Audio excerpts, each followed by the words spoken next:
May mga unique comparison ang mga NBA analyst dito kay Austin Reeves na ngayon nga kinukumpara sa legendary point guard at Hall of Famer ng San Antonio Spurs na si Manu Ginobili. Ayon yan mismo dito sa NBA analyst na si Bill Simmons na nakikita nito na sobrang laki ng potensyal na maging isang crafty and creative offensive guard para sa Lakers itong si Reeves na nakikita nila noon sa katangian nitong si Manu Ginobili, lalo na pagdating sa mga postseason games na mismong nangyayari ngayon nga raw dito kay Reeves na bago ang pumasok sa playoffs sobrang ganda na ng numbers and performance ang pinoproduce ngayon sa team ng Lakers at sobrang laking bagay yung pagiging backcourt nito and the same things yung pagiging elite scorer at playmaker nito na nakakatulong rin para dito kay Luka at LBJ. Una pa lang kasi talaga ng hawak pa ni Darvin Ham itong Lakers nakukumpara na itong si Reeves kay Ginobili, lalo na yung pagiging starter nito sa Lakers na kayang magbigay ng malaking contribution mula sa number of assists and points kahit nasa mga off-bench lang tong si Reeves,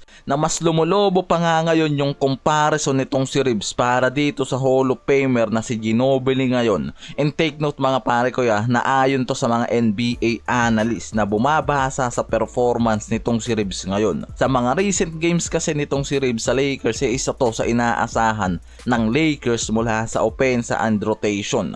Mula kasi nang mawala yung mga role player nila tulad nga nitong si Luka, LBJ at iba pa, itong si Reeves ang nag-step up para sa Lakers na hindi inaasahan ng marami na magagawa nga nito yung bagay na yan. Na mismong nakikita ng mga analyst yung katangian nitong si Manu Ginobili ngayon dito kay Reeves mula sa pagiging playmaker pagdating sa mga high pressure and heavy situation at playmaker nito na mas nagagamit ng team pagpapalapit na ang postseason games na mas lumalabas nga ngayon sa kakayahan at versatile nitong si Reeves. Sa sitwasyon kasi ngayon kung ikukumpara nga raw talaga ayon sa mga NBA analysts masyado palang malayo lalo na sa pagiging guard at achievement ng dalawang guard na to. Si Reeves kasi ngayon nasa 26-year-old pa lang at 4 na taon pa lang sa career para sa Lakers since 2021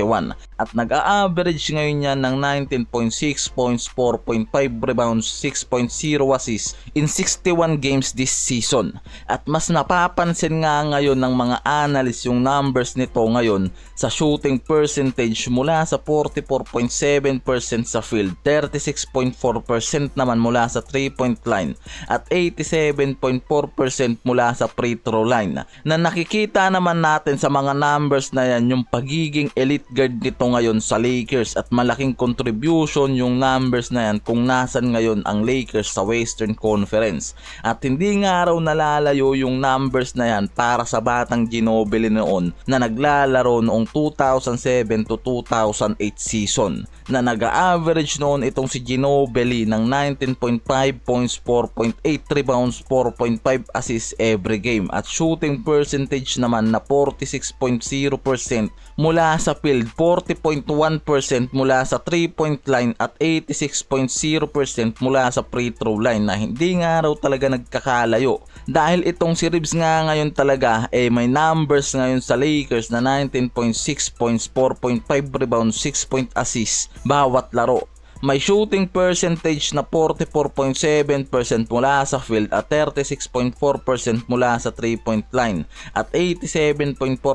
mula sa free throw line. At dyan mismo ngayon bumabase itong mga analyst sa pagkukumpara nila dito kay Reeves sa batang Ginobili noon na nakikita nilang nagiging malaking bagay at mahalaga itong si Reeves ngayon sa Lakers bilang isang elite guard at playmaker sa lineup. Yan mismo yung nagiging basehan mga pare ko yan ng mga analyst sa comparison na to. Matagal na rin kasi talagang nauugnay yung pangalan nitong si Reeves sa Hall of Famer na to ng San Antonio Spurs na mas nagiging malakas pa ngayon dahil sa ganda ng performance nito sa Lakers sa paparating na postseason games. Pero hindi rin naman nawawala mga pare ko yung kritisismo dyan na nakukuha nitong si Reeves sa comparison na yan na nagsasabing ang paghahambing araw dito kay Reeves kay Ginobili masyado pang maaga at pwede pa mga pare ko na hindi makatotohanan to dahil dahil sa totoo naman nga raw talaga si Ginobili ay isang multi-time NBA All-Star at Hall of Famer habang si Reeves ay nagsisimula pa lang sa kanyang karera sa 4 na taon ngayon sa NBA